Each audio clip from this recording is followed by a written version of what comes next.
웰컴 투 부산! 웰컴 투 MSI! 어디에서 함께 해주신 여러분 진심으로 반갑습니다. 바로 대구에서 펼쳐졌던 너거 스테이지 1차 대결, RNG가 이지에게 3대0 승리를 거두면서 내일 있을 파이널에 진출했습니다. 그리고 바로 잠시 후 내일 RNG와 멋지게 파이널에서 경기를 펼칠 두 팀을 가려보도록 하겠는데요. 어떤 팀이 승리를 거두면서 내일 파이널 영광의 무대에 오를지, 자 그러면 경기에 나설 자랑스러운 팀들을 여러분께 소개해드립니다. 먼저 LEC의 맹수, LEC의 맹주, 유럽의 왕 MSI 트로피를 다시 한번 차지하기 위해서 이곳에 왔다.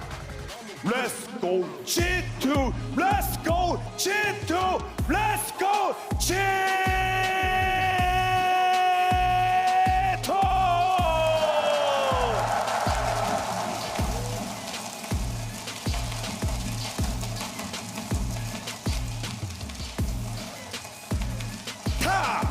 캐리형 탑솔로 포큰 베이.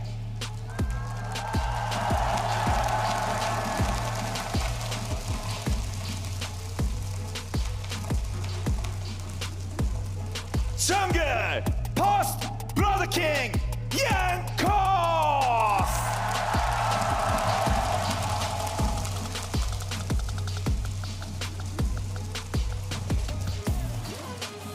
미드 서양 최고의 슈퍼스타 캡스.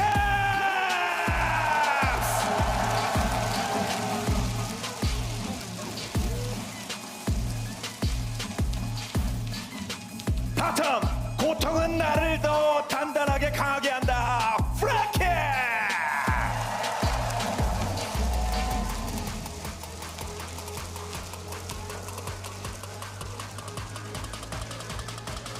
서퍼 로밍의 대가 타르가마스.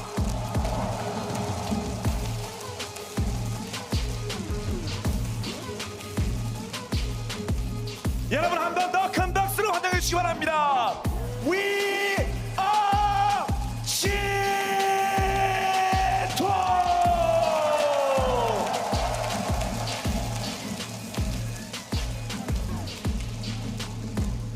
이제 두 번째 팀 소개해드립니다. 사실 우리에게 이 팀에 대한 소개는 필요 없습니다. LOL 역사상 최고의 팀, 이것으로 충분합니다. LCK 전승 우승, MSI까지 제패하기 위해서 왔습니다. 여러분 만약에 홈 어드밴티지가 있다면 이럴 때 써야 하는 것이 아닐까 싶습니다. 여러분 함께 외쳐주시기 바랍니다. LCK 대표 T1.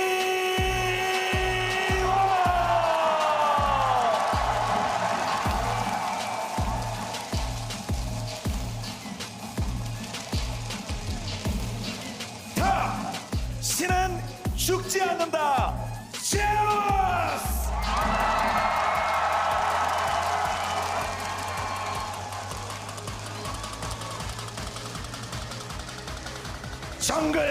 정글의 정석을 보여주마. 오너!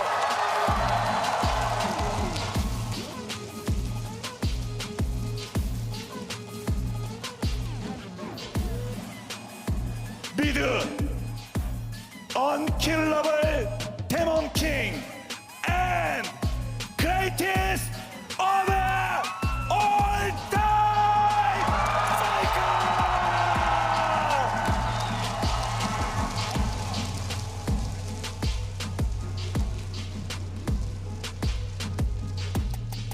바텀 무서운 신이에서 이제는 무서운 킬러로 구마요시.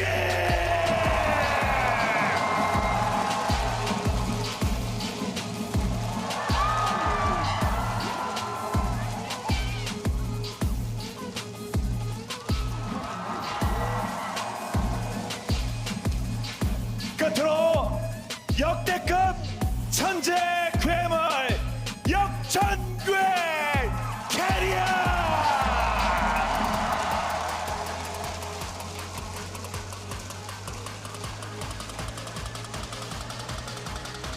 부산 한 번만 더 부탁드립니다.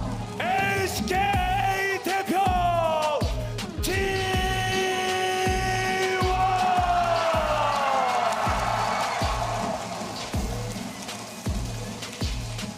절대 무너질 수 없는 숙명의 라이벌 G2와 T1과 G2가 벌이는 대결 바로 달려봅니다. 렛더 노가웃 스테이지 비긴. 지금 함께 해주시는 많은 여러분의 뜨거운 바로 함성과 함께 2022 MSI 노가웃 스테이지 2일차를 시작하겠습니다.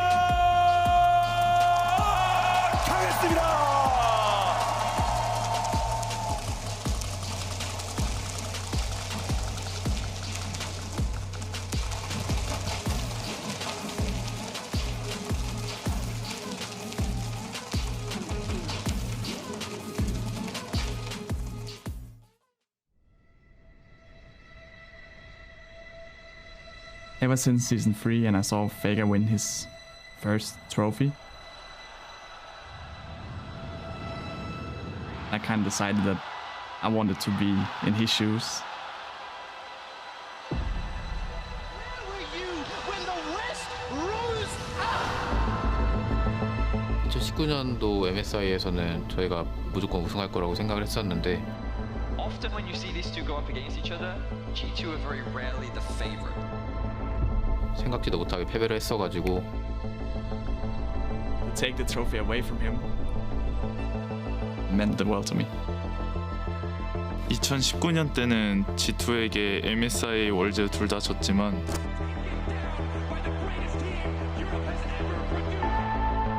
그동안 저도 개인적으로 배운 것도 많고 잠깐 주춤했지만 T1은 무너지지 않는다는 걸 보여드리고 싶어요. Many wondered if their form was temporary. Well, it seems like the Giants have awoken from their slumber. G2 집에 보내드리겠습니다. Going into a best of 5, this team has shown time and time again that it can bounce back. Once the BO5 sits, that's when we'll strike. T1 greatest weakness is that they are easy to read. Going down low, double kill for Yegos already in the team fight. And team fighting this G2 is a mistake. T1 make again. If their hand slips even one time, we might just get the momentum. G2의 약점은 라인전이 다 약한 것 같아요. Artemis immediately going to throw out the exhaust and gets exhausted as well. The flashes coming forward, first blood within the first 2 minutes. Absolutely ruthless. It's easy to forget T1 haven't been able to bring home a trophy in front of the South Korean crowd. MSI를 우승하고 싶은 이유는 저희를 계속 믿어주시는 팬분들 때문에 더 하고 싶어지는 것 같아요. I know we might be the underdogs going into this matchup, but T1, I dare you to underestimate us. We've seen what happens when you do that. G2 제가 지나간 자리 뒤로 많은 꿈들이 깨졌습니다. T1이 세계에서 가장 강력한 팀이라는 걸 증명하겠습니다. We're here for one mission: to reclaim the glory for Europe.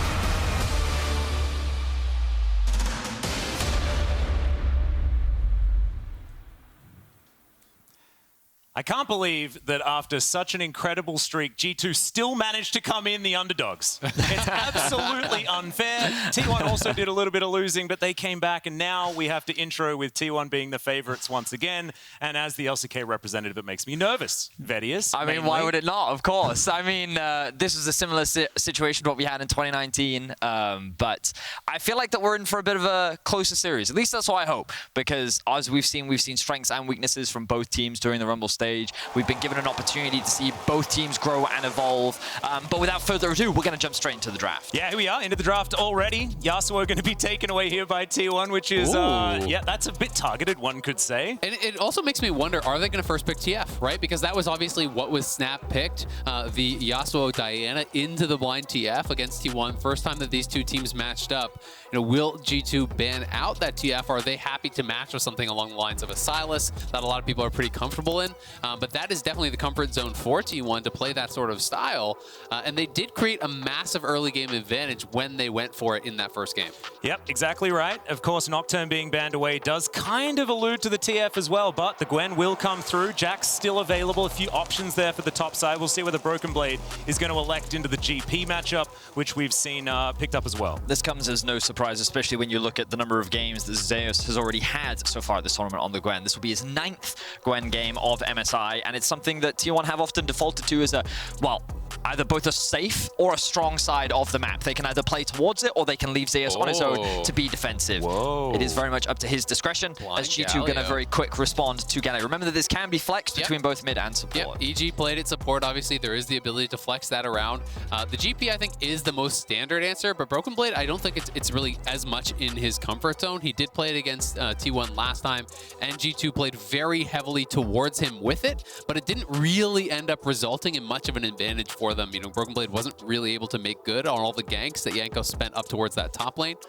Yeah, no, exactly right. And now with the Gangplank being locked in, I really like this. It keeps things so ambiguous for G2, and this works especially well with Kalista still on the board, right? Because Kalista works very well with Galio there towards the bottom side. If you do want to put him in to a situation like that, flex it towards the mid lane or not. So still keeping things very much up in the air here for G2. Speaking of which, Xayah going to be locked in, and we'll see what Faker is going to take away for the first round of picks here for T1. Expectations are that T1 is one of the strongest early game teams that we have at this tournament, and already you can see that emulated in their draft. Xayah can be a very dominant laner, especially when paired up with things like the Rakan. Gwen, known for her strong laning, and so far it seems that T1 is just trying to gain some control over the top and bot side of the map. The Jarvan locked in here for Jankos. This was something he hasn't played as much at MSI, but was really loving in the LEC. I think it really does fit his playstyle. Even at MSI, we saw him pulling off so many 3-camp ganks on things like Graves that you're not expecting on. With the J4, he can find these creative angles. He can really get in, get active in the early game. And to me, that spells that they want to play it very, very aggressive here early on. The J4 is going to be a great champion to do it with. Yeah, and also with the Gangplank there towards the top side, you lessen the opportunities for something like a Camille. Like the Galio delivery system is something that Jarvan has always been very good at. But T1 going to take their opportunity to get rid of the Kai'Sa. Of course, Xayah Kai'Sa. We all remember those days. And LeBlanc is going to be taken away alongside the second half of the Lovers duo in the Rakan.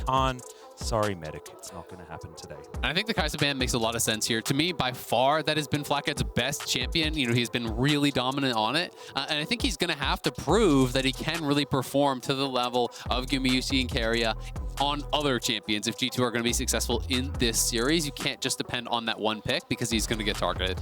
Well, my expectation is that MF will be the direction that they go for. I do like the Senna ban. I think that actually makes a lot of sense because when we think about the Galio as a flex, Senna Galio was one of the common go-tos that you could draft towards the bot side of the map. But MF is the other one that I do think of. He did play a lot of Zeri during the, playoffs, and of course, we did see it a little bit at the beginning of MSI, but very debatable if it is still considered strong. Aphelios was actually something during the regular season he played a lot of, as every AD carry on the planet did. Yeah, I was going to say. Did you guys play Jinx too? Yeah, they did in fact play a lot of Jinx. Wow, Jinx from Arcade? I know, crazy. But notice again that we are saving that final pick for that mid/support. They've kept the Galio as a flex, and it's going to largely depend on how T1 choose to round up the draft as they continue with this strong bot side of, strong laners. The Renata plus Xayah, a very powerful 2v2. I really like Renata because of what G2 is drafting. You're kind of assuming it's going to be a lot of dive, right? It's going to be a lot of coming at you here, you know, with the Galio, with the J4, with the GP. The disengage here, the ability to do that with the Renata ulti, and also the W, if you're just trying to zero out one target, can be massive. This is so interesting. Tristana mid going to be locked in for Faker, but this is assuming that Galio is going into the mid lane. Flex. So we knew, of course, we'd spoken about it already, that is definitely a flex pick, but seems like Faker doesn't mind that whatsoever. Tristana going to be picked up and most likely heading towards that mid lane unless there's some Xayah shenanigans. Or if you want to put it top lane, like, who knows? Gwen could go in the mid lane. It actually can work really well against GP, so there is a slight possibility. I'm expecting it to be for that Galio matchup here. But it is going to be... Wow, we're just selecting into playing the Pyke, so they're just going to play into it. Now, I am assuming it is going to be mid. Tristana mid is much more common. It's a lot easier to kind of stay safe in that mid lane than in a long extended lane with this marksman. But you do have some really strong early aggressive matchups. Almost always you're going towards Hail of Blade unless you want to kind of index towards later on. But with Hail of Blade and Ignite, you do have the potential to all in very early. If you can get lane pressure, we know how Tristana can farm these turret plates. But that being said, if you do misstep against a Galio J4, that is a duo that can punish you very, very heavily. And if Triss gets behind early in that mid lane, you can start feeling pretty useless. When I look at this G2 draft, I think it's very simplistic in its approach. And when we think back to their playoff run, it is very straightforward, easy to execute, with a lot of early game options as well. In particular, you can see with the mobility on Targamas and his Pyke and the J4 being able to be active in the early game, G2 do have early game options, prioritizing their scaling team fighting later. I think what is terrifying about this T1 draft is they have very dominant laners all across the board. They have an ability to build their own advantages off their own champions. On top of that, a huge amount of skill expression exists all across the board with things like the Xayah ultimate, the Gwen W, a lot of ways to avoid and disengage away from a lot of the dive that will exist. So even if G2 are able to find these fights, I think that T1 have options, even if on paper, it seems that G2 will be favored in the 5v5. I mean, so much of it is going to be about the initial seconds of the fight, because if G2 don't find that perfect engage, there's Buster Shot and Rocket Jump from Tristana, there's the ultimate from Xayah, there's the disengaging ultimate there from Renata. You know, if you're trying to dive through that, you all get caught up in that. You are going to get shredded. It can become very, very difficult. So G2 have got to be on point. You know, hit that perfect engage, have the follow-up, try to get that first kill with the Pyke, and we'll see if they can do it. Yeah, well, here we are. Game number 1. T1 versus G2 here at the MSI 2022 knockout stage. Both of these teams, this series just means so much. G2, can they do it again in a best of 5? Can T1 really prove that this is the new look for the squad and they can get all of those former shadows away? Gumiyushi going to walk away from G2 here, spotted for a second there by Caps, but it looks like he will be okay. Flaps his way out. So T1, they have information on this, and you can immediately see the cross map. Trying to get a little bit of information on G2's topside jungle. Will G2 look to split the map here? Or are they just going to drop a bit of vision and then disengage? Looks like they will. I mean, they're staying around a long time. They definitely want to go split map. This is actually very similar, but on opposite sides of the map to what happened in their second round robin game, where it was, you know, Jankos playing top half split map towards Broken Blade on the GP, and it was T1 playing down towards their bottom lane, you know, trying to get Gumiyushi ahead. So we'll see now, you know, with Jankos playing more towards that bottom side, you know, T1 have the info. We are very likely going to end up in that cross-map situation, and we're going to have to find out how well can Broken Blade really withstand the onslaught, because he's the one that's going to be left to his own devices trying to survive up there. And we've seen it's been difficult on both sides of this matchup. Zayah certainly knowing this one very, very well. Gentlemen, I do want to draw your attention to that mid lane. Draw of course. It is our featured matchup presented by Mercedes-Benz. And Faker, having paid about 72 unique champions so far in his career, he does have some stats on Tristana. Currently undefeated, 4-0. My kind of sample size. It's a very, very low one. It was a couple of years ago that he played it last, but does have some experiences. We also have a fight on the bottom side of the map. Targamas, though, he's going down very, very low. The Ignite is ticking. Gumiyushi gonna have to back away, though. And it looks like the Pyke will slink into Fog of War and heal up.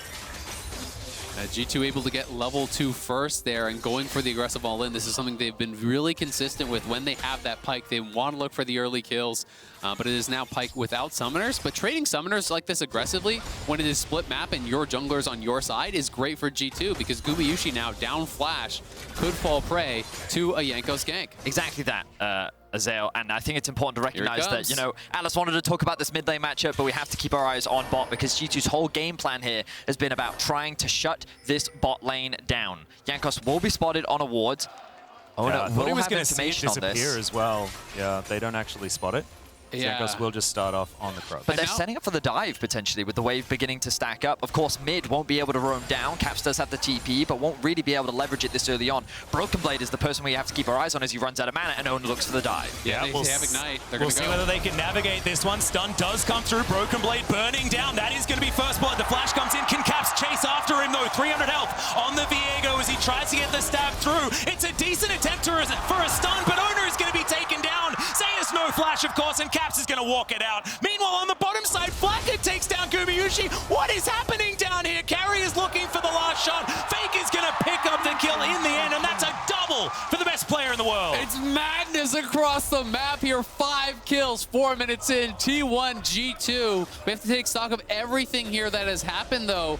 Caps TPing up towards that top side, does get a kill and gets out, but he's dropping waves to do it. Faker was able to push in the wave, go towards bot, get 2 kills. So to me, the big winner by far here is Faker in the mid lane.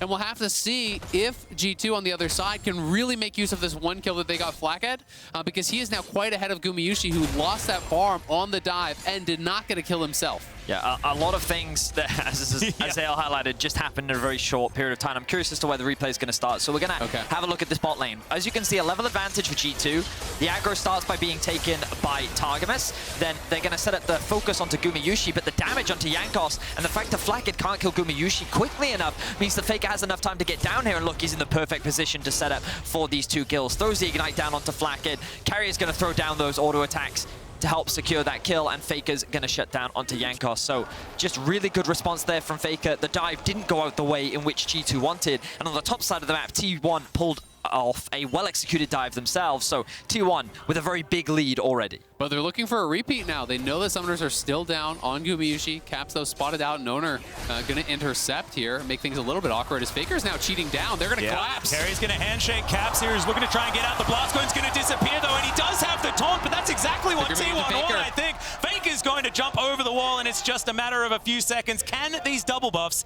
actually be taken here by T1? As Faker, I think, should be able to get an auto in. Oh! It is going to be Owner that locks down the kill, so claims the double buffs, and Faker looked like he didn't want to take it. Well, I think it was one of those situations where there's never really a bad one, right? Either your jungler's get the double buffs refreshed, or the mid laner gets another kill. But the fact that G2, they keep trying to attack the spot lane and the action continues. Yeah, Flakked taking a fair bit of damage here as Targamas is going to disappear for a moment. Owner's down here as well, though. And it feels like both of these teams just testing each other at every single turn. Yeah, absolutely. They're both fully down to scrap here. You know, Faker, I think he would have liked the kill, but probably would have had to commit his flash to get it and just decided it's not really worth expending that flash to do so. We'll hold on to it. He is getting very far ahead of Caps, though, because Caps has been aggressively roaming and is in this counter matchup. But we can see Jankos now out around mid, and Faker is very far pushed up with no wards. So potentially they could make something happen, but it looks like Jankos is heading to bot. Yeah, Flacked's in a little bit of trouble here. His owner's going to rotate over, looking for some vision. That control ward is going to spot him out as he makes his way in. Jankos as well, completely unseen right now as Faker moves himself out of the brush. That control ward would spot the Jarvan if he was going to come in, but right now going to stay in Fog of War. Explosive charge onto Caps. It's just such a difficult matchup here for the Galio. The experience difference is really starting to build, though, especially along with the gold lead that T1 have been able to accrue. Notice that there's a jungle experience lead, of course the mid experience lead, as Azael was already highlighting, with Caps roaming around the map so much. The bot lane, given that they've been able to weather the storm, have done a really good job, and it surprises me because when we think about expectations coming into this matchup, T1 was expected to get this early game lead, especially with the draft that they have drafted for themselves. The fact that G2 trying to be so aggressive in the early game to try and match and challenge this. They had a very clear game plan of attack the bot side of the map. But now I'm worried for G2 because this early game style is not something that we typically see from them. This level of aggression is not something that we often see from them. And now it's only going to make those team fights that they want to play towards even harder. It absolutely is. And we know that T1 is just so deadly with a lead. In 9 out of their 10 Rumble games, they were able to grab that first Herald. In 10 out of their 10 Rumble games, they were able to secure first tower, never once giving up a tower pre-14 of their own. And when T1 gets ahead and they're able to grab the Herald, they can snowball that game very, very quickly. Faker already has the push here. He's got about a plate and a bit down on that mid lane tower. If he gets a bit more chip damage, that's dead to the Herald. Yep, but you have to remember that in the first game these two teams faced off in, 5,000 gold was the advantage that T1 managed to accrue in the early stage of the game, and that seemed to be G2's sweet spot. I remember that. I was there, and it hurt my feelings just a little bit. Yeah, it's certainly something that history has denoted before, but G2 now looking for an opportunity on the bottom side. Gumayusi and Keria not going to give them that one, but red and white guns going to tear through that turret beautifully here for Flakked. And G2 look to have the game plan of we're going to try and get our bot lane as far ahead as we possibly can, and then hope that we can win these later game team fights. So I like the initial decision from G2. I like the response from T1 even more. Dropping the Herald Tower's mid, dead. I think makes so much sense because it gives you so much more map control, and Faker's ability to siege is super strong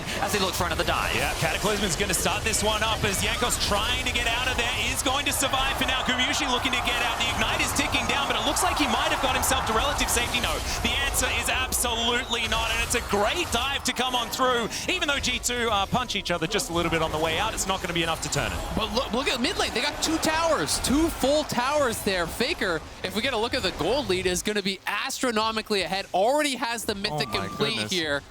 Well, Caps has got some steel shoes and a Kindle gem. And you look at Broken Blade as well. He can't approach that tower because of the control that T1 have in mid. The threat of a dive is very real, so he's going to lose a whole wave off the back of that. Zeus is building a level lead. The jungle lead is starting to build. And yes, G2 are finding advantages towards the bot side of the map. Flakked is getting very far ahead, but the rest of the map going in favor of T1. Yeah, critical that Gumayusi did hit 6 prior to this dive going off. Right on that last minion, flashes out, looking like, hey, he might have been able to get away, but Flakked connects with the ult on Keria under the tower, finishes him off. Really nice sidestep from Keria there. Props to him, making it that bit harder for Flakked to secure that kill. And huge props to the T1 bot lane, because really that's their first loss of the game in terms of the aggression that they've experienced in the bot side of the map. They've weathered the storm about as well as they could, but the good news for them is the rest of the map is going exceptionally well for T1. So yes, Gumayusi, you have been attacked a lot, but the good news for you is you've got Faker and Zeus sitting in a very comfortable spot. They drafted the contingency plan. Yeah. You have 2 marksmen. If one is behind, you got the other. That's exactly what I was talking about. And I can feel the sighs of relief from our analysts that are just back there saying, oh yeah, they always have a plan for if something's being taken cross-map. I said that before. You know, we've been saying it all tournament. It's meantime, there's a fight here towards the bottom side. Nice sidestep there from Gumayusi, still being able to weave through these autos. Ona turns up as well. Targamas in trouble, but is going to stay alive for now. Gumayusi not going to be able to find that kill and will be taken down. G2 now happy with what they've taken. Faker moving on in. It's a flash forward. It's Jankos going to get handshook out of that opportunity. Faker's going to pick up the kill as he dives on in, and he's not going to be over hungry to pick up more of these resets as T1 answer back. What a play by Keria, though. The timing on the handshake, yanking Jankos back here right as Faker arrives. So T1 get the return kill. They're pushing in.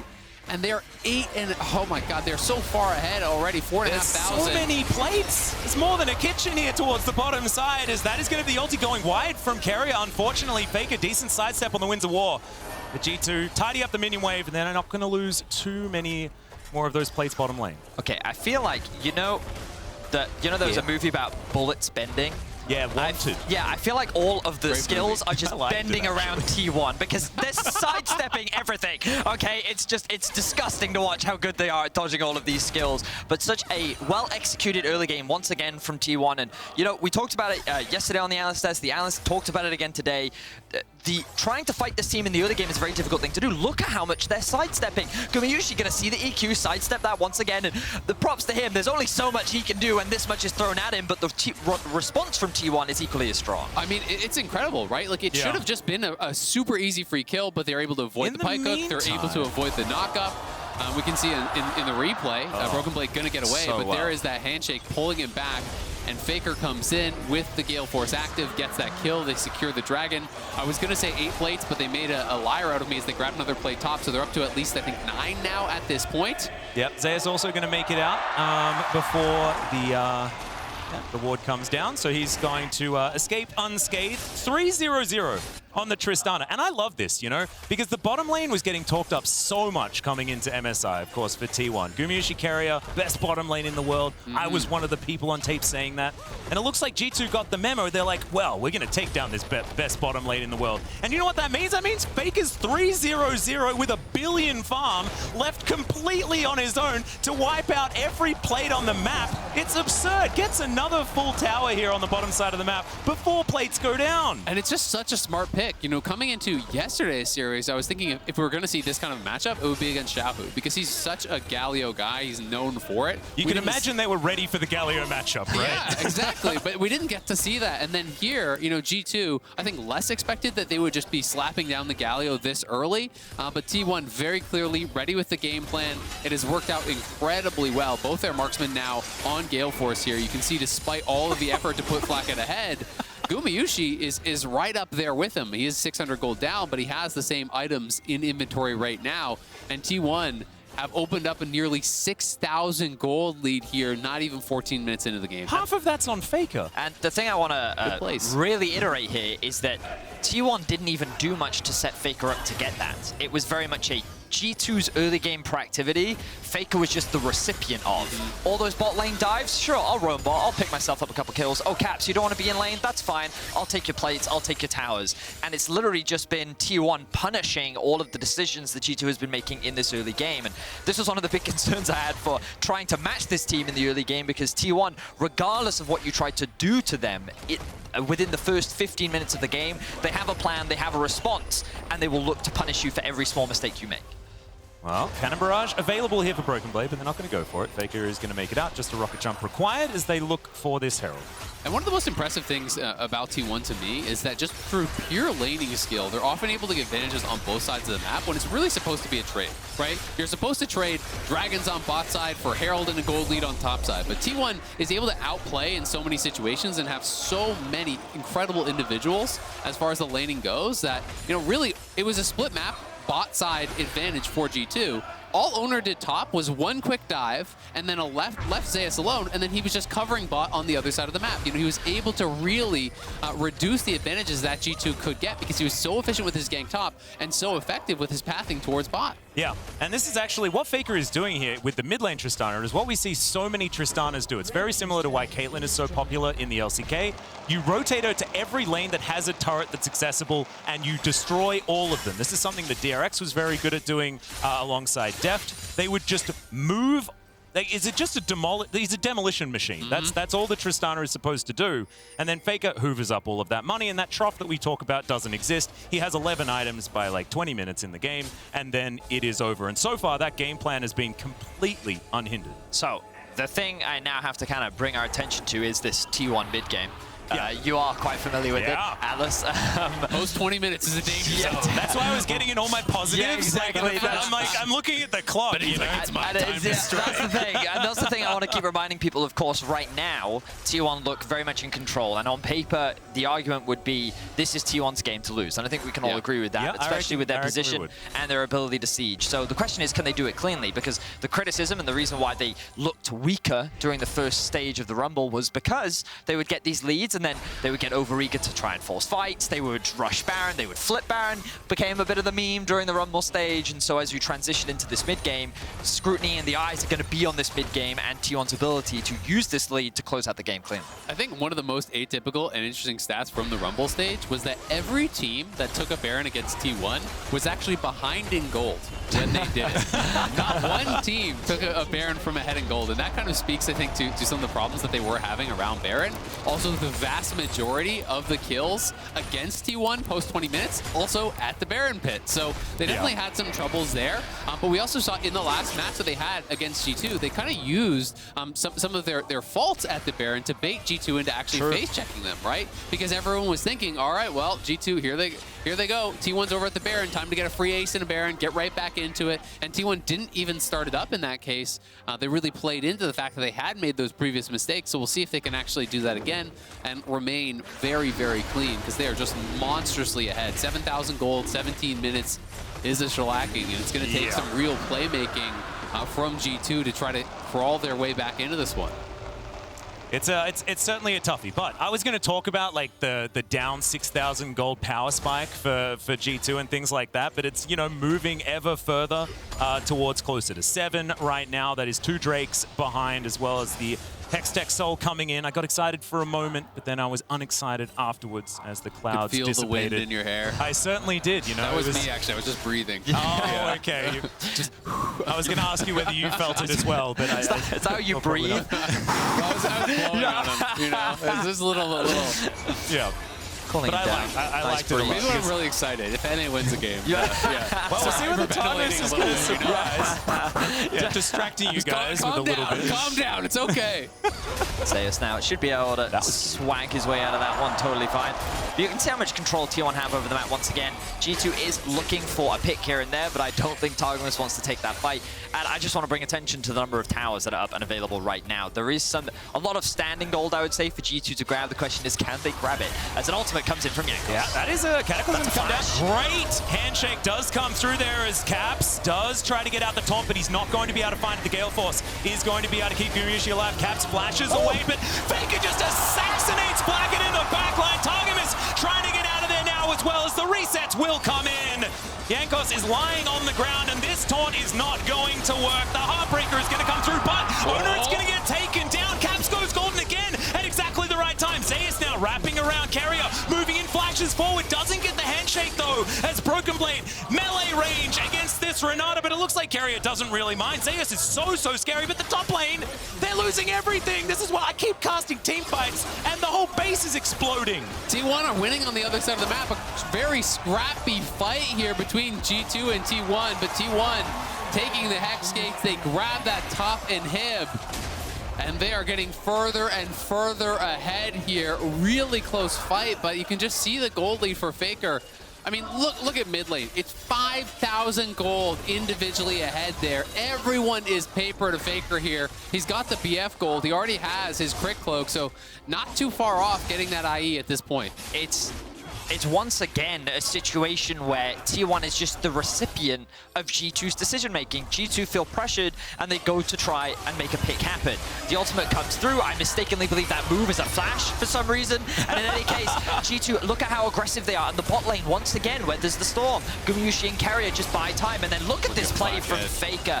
The combo was beautiful. The flash from the hook as well helps secure the kill. Broken Blade's not even there to assist, and again, like, T1 didn't have to do anything there. They just responded to the plays being made by G2, and they were the benefactor of the play. Absolutely, and I mean, it's a lot of the plays start to look bad when you're this far down, right? Yeah. Because there's just so few options. I respect G2, you know, going for that winning play, and I think to actually play to win in this game, you've got to just constantly look for picks, hope that there's mistakes on the T1 side, so they go for this aggressive play. Doesn't quite work out for them because T1 is in the area, can collapse and really punish. And even the top lane becomes quite concerning now when you see the second item is already through there for Zeus. Second item in for Gumayusi, albeit a cheaper build than what Flacket has, but he's really kind of back to parity. And Faker only needs a couple hundred gold here for his IE, and then he is just going to be completely uncontested on the map. Yeah, if he's not already at this stage of the game. The IE does come on through. Oner also sitting on a couple of items. That is a full completed item ahead of Jankos on the other side of the rift. This is getting, the amount of surmountability is not very high for G2 at this stage. 8.5 thousand gold in the lead. But this is exactly the time that G2 might have a chance as T1 are ripping through this Baron. Jankos is inside the pit. Can he make it a 50-50? No, he can't keep himself alive. The ult from Renata will make sure no one can answer. The Baron comes through, and T1, I think they're just a little too far ahead. T1 tear through G2. They kill off Jankos before he has any chance to steal here. And now with the Baron buff and the super minions coming in top lane, it's looking like it could be a 22-minute end. An absolute slaughter from the side of T1 as the 5 members make their way towards the first Nexus of potentially many as they're looking to secure game 1 in this best of 5. Yeah, at least another couple of Nexi will go down, but Broken Blade on the fountain looking to try and push them away. One Nexus turret is going to stay up as all of T1 take a little bit of a Hextech ride to get themselves back towards the base. They'll grab a reset before they try to end. Wow, they must be really good friends with Jace that they can all get a premium pass out of base like that. That's pretty cool. That's pretty convenient. But G2, this is going to give them a small mercy. They will not lose their base just yet. The potential to find that miracle fight still exists, but a miracle is exactly what it must be to turn this game around. He's hex gating in blind. We're just hex gating. We're just, like, they're just beelining towards the G2 base right now. Targamas on a control ward, so he's going to be all right. But it looks like T1 will detour to the Drake. Who needs wards when you are the ward? Yeah, exactly. I am become the vision. What do I got to be scared of if I can just check with my wallet, right? Yep. They just walk in there, secures the vision. Slap it down. And now they're making their way towards the base of G2 once again. T1 with a dominant first game. And again, what's incredible is they really didn't have to do a lot. They just waited for G2 to do things, and then they punished the things. Yeah, and it worked out very, very well. I think the Tristana pick was fantastic from Faker. G2 deciding not to move the Galio elsewhere. Zeus is just going to dash out of the way, the flag and drag. Multiple turrets going down at the same time. They are going to do this one by the book as the inhibitor falls on the bottom side of the map. G2, all 5 are alive, but the wallets are just feeling a little thin. Caps now looking for his opportunity, does find the taunt. Winds of War comes through, but the Justice Punch is only going to move him further into danger. He goes golden to see his death for a moment, but T1 will be able to take him down. They'll look for this mid turret as Jankos in the middle of his Cataclysm is just going to die. And I think that's going to spell the end finally here as the Bone Skewer comes forward. Faker will get taken down, but Flacket is going to get answered immediately. And remember, T1 have a backup 80 carriers. Gumayushi's going to be able to pick up a few extra autos before destroying this Nexus. And honestly, this game 1 felt personal on the side of T1, and we'll see whether G2 can answer back in game 2. The game plan was very clear from G2 in how they attacked the bot lane, but the bot lane of T1 did a fantastic job of mitigating, buying time, weathering that aggression, and sure, they didn't come out of it unscathed, but they did their very best. And while they were doing that, the rest of the map was just being dominated by T1. The control they had in mid, the control they had on top, the use of the Herald to open up the map even more, make it harder for Caps to roam, was just a flawless early game. And G2 tried to go toe-to-toe with the best early game team in the world, and they fell short. Absolutely. And I mean, I just think so much of the game was about the Tristana pick because it's so punishing on the roams. You're always going to be under your tower. Caps can't just do nothing with this pick in the early game. He can't just sit there and trade farm. You're going to slowly lose your tower. So he decides, all right, the play is to just drop waves, move towards the sides, but that guarantees Faker a CS advantage, that guarantees him the plates, and then insult to injury when he comes down towards bot and picks up 2 easy kills. Now all of a sudden, he has perfect farm, he's taken the plates, and he's gotten the kills without having to expend much time roaming. And then really the only thing G2 can do from there is try to just keep roaming, keep making plays, because they've already, kind of dug themselves this big hole. Yeah, it was a beautiful answering pick. But as we go to a break, let's check out T1's comms from their dramatic win versus RNG on the last day of Rumble stage in Sounds of the Game, presented by Bose.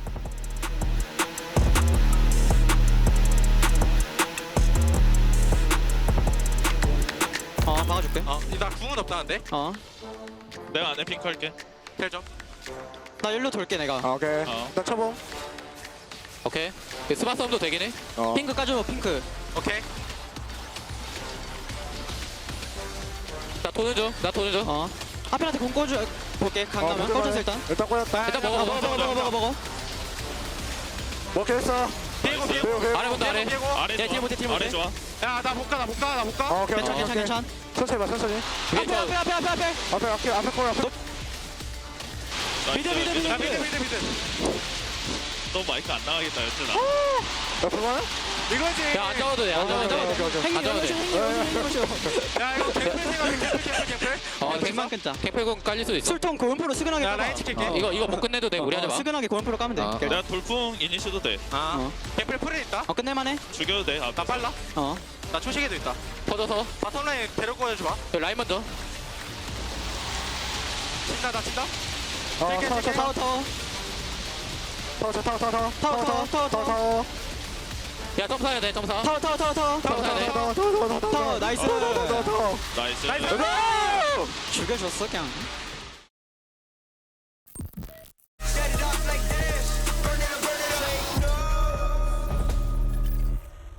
The world is watching.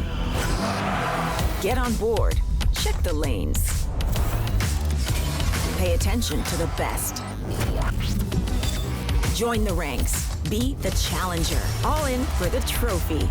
This is for all senses. This is for all players. Buckle up. Take notes. MSI 2022. Driven by Mercedes EQ.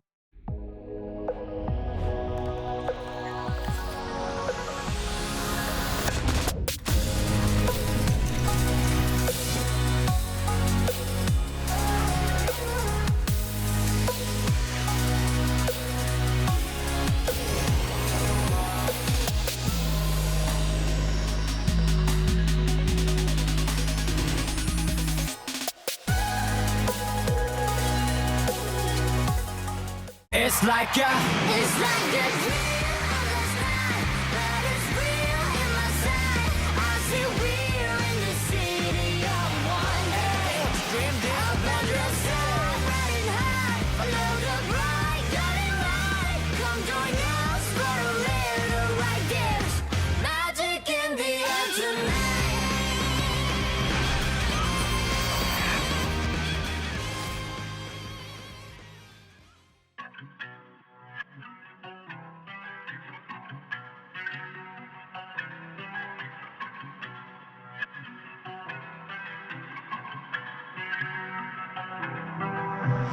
Yeah, I can't change the culture.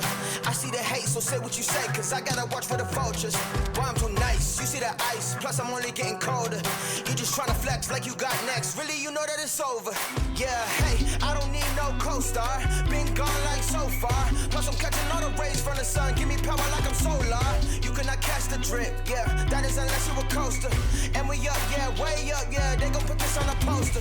I got many dreams, I got plenty things that I wanna see. Will I put that on me? Yeah, I got many dreams, I got plenty things, yeah, that I wanna see. Will I put that on me? Yeah, I got many dreams, I got plenty things that I wanna see. Will I put that on me? Yeah, I got many dreams, I got plenty things that I wanna see. Will I put that on me? Yeah, I put that on me. Yeah, I put that on me. Walk tall, see the car, doing nothing small, I'ma be the greatest. Good luck keeping up everything I can, you know what the name is. Plus I've been through the training, straight shot how I'm aiming. Never stop, try to put me in a box, boy, you can never frame this. I am what you might be, too fast and I'm too strong. I might juke y'all like I'm lightning, spook y'all like I'm frightening. They ain't never seen it like me, got my team right beside me. High tide, I'm rising, my time that's timely. I got many dreams, I got plenty things that I wanna see. Will I put that on me? Yeah, I got many dreams, I got plenty things, yeah, that I wanna see. Will I put that on me?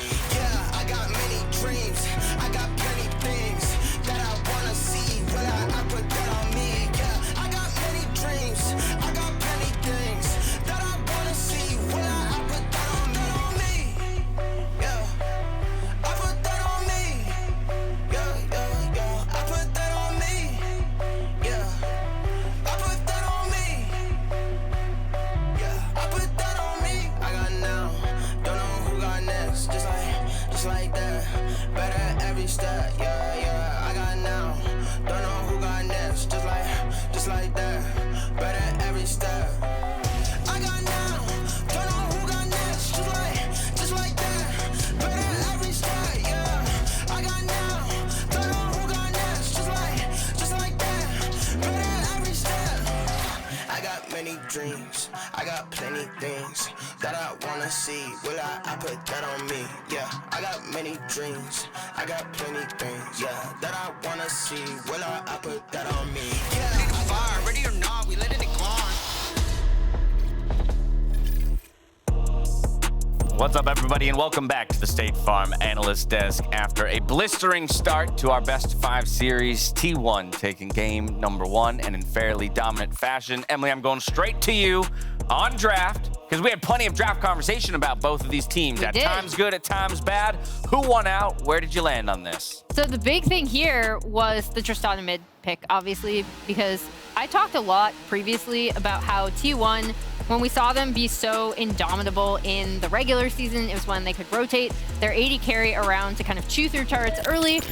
Little did I know that AD carry was going to be Faker and not Kumayushi. I just think it was a great response to what G2 had locked in, both in terms of the lane and also we saw a little bit of a role reversal with Faker taking a carry role and Caps trying to spread his influence to sides. Yeah, Draco, so I want to say it was so big brain of us to make that our featured matchup presented by Mercedes-Benz, but it really just couldn't have been any other way. The two mid laners going toe-to-toe in game number 1. Yeah, you see it in the draft. The just straight up just blind Galio feels like a call out to me. Yeah. Because Faker's champion pool has been, they banned away the LeBlanc here, keep that in mind, but like he has been about facilitating, it's never been about mid lane. So I think Caps was just expecting like, oh, get a handshake on just doing nothing in the lane. And he's like, oh yeah, have you seen Tristana? And there's clearly an option later in the draft where, at least to me from an outside perspective, it looks like maybe they're debating flexing the Galio so they can get a power. But the thing is, Tristana is so good in the mid lane, it's actually really hard to find a champion who can outpush her early game. So G2, you know, they opt to split the map, they make some things work, but ultimately, I think they were just not ready for Faker to pull out a lane dominant pick that is dominant as Tristana here, and it's very clear in what happened in the game that Faker just made this work. Yeah, and I think T1 as a whole had a really good understanding of what G2 wanted to accomplish with this draft, right? Because you look at the Galio and the GP, I personally am never a big fan of having like GP with like a Twisted Fate or Galio, because I think personally it just means that you don't really have the opportunity a lot of the times to play towards that top side of the map. You're very focused on the bot side. So T1 basically read this and said, okay, cool, well, we're going to have this pushing bot lane as well. We're going to make sure that we have Faker on the Tristana. So every time you end up trying to make plays on the bot side, either Faker is taking turrets in the mid lane, or you end up in a situation where you actually just can't get the push on the bottom side. You can't actually play with the Galio towards that bot lane and feeding the Aphelios turret plates like you want to. I 1,000% know that this is not the point you were making, but all I kind of heard there is there is such a thing as too much global. Yeah. Yeah, not No.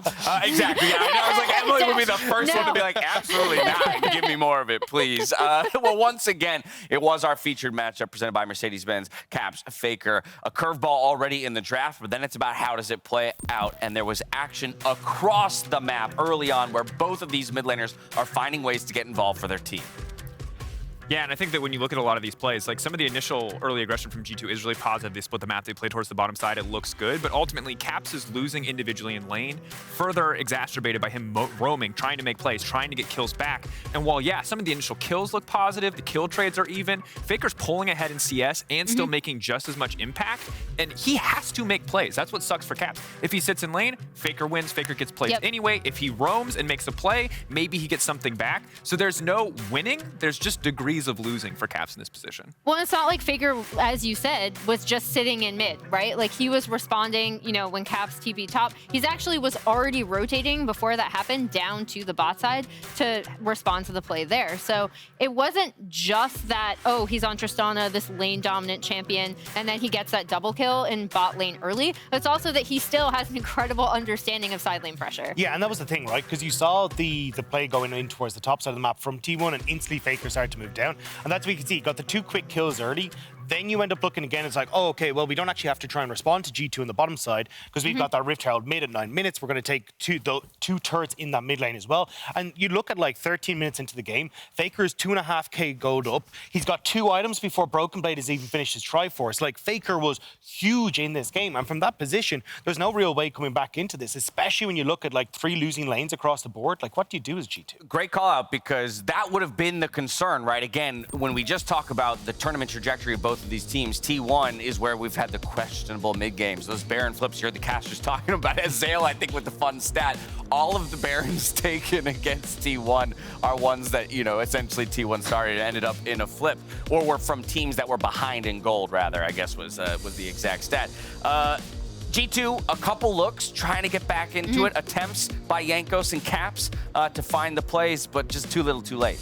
Yeah, and they kind of have to, right? Because like you're put in a position where, as Draco's already said, you do need to make plays. You need to try, like, you're kind of out as like, oh, maybe we set up and engage, we look like it's in our favor, and Flacka gets some kills. And that one, you just see the Tristana come around the backside of the fight, and he gets assassinated pretty early on. So, but I don't mind G2 going for those plays, because what else are they going to do? And I just think that as much as it's cool to look at those and be like, oh, maybe this is the turn, that game was by all accounts over, because unlike some of the other games where the gold was a little bit closer and T1 were probably throwing, T1 probably just win if G2 do anything that involves losing multiple members in that circumstance. So I think at G2, you just stop watching after the draft in the early game. That's the reality, because 2 things went wrong here, and I think it's mostly around the draft, and it's also around, I think, the fact that G2 overvalued a lot of the information that they got the second time these played. G2's only winning early game against T1 was when they split the map on top side. They thought, hey, let's split the map again.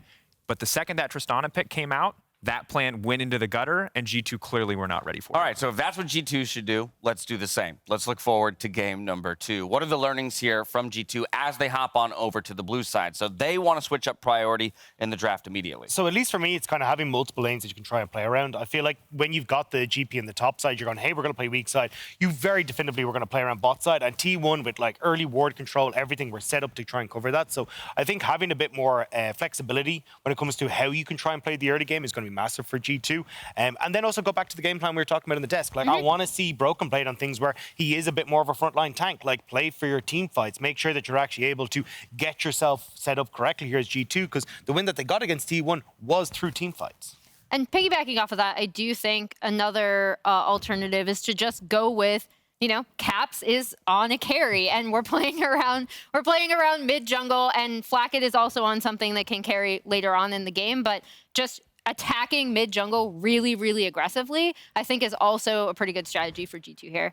I just think there's a lot of holes right now in the G2 game plan. Too many people need too many specific things for this team to be successful. They're just not at an advantage in draft, which is kind of what we'd hoped would be one of their strong points. But I would say at the core, when you go down, the most important thing is strong jungle mid. If Jankos and Caps are set up, yes, Flacket also needs a pick he's comfortable and can be independent on. Yes, Broken Blade needs a champion that he can impact team fight. Those things are all important. But you're not even going to get to the point where those things matter if your jungle mid can't at least push out the mid lane and impact the rest of the map. Oh, boy. Well, that's what makes it feel then like the Trist was a really intelligent wrench to throw at G2 in game number 1. The question is, can G2 bounce back in game number 2, or will the T1 dominance continue? Atlas, over to you.